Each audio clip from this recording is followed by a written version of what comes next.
नमस्ते दोस्तों, क्या आप भी चैट जीपीटी से इतने बात कर चुके हो कि अब उससे अपनी चैट डिलीट करनी पड़ रही है। लगता है चैट जीपीटी ने आपके सीक्रेट्स याद रख लिए।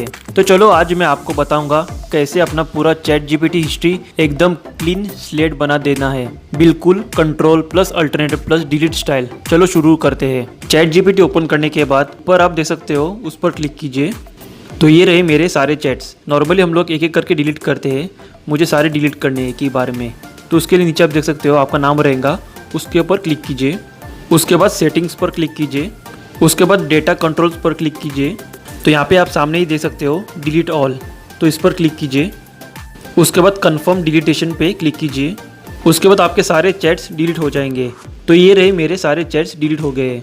Okay friends, thanks for watching. अगर आपको मेरी वीडियो यूजफुल लगी तो लाइक कीजिए और कुछ क्वेरी तो कमेंट कीजिए। Till then take care.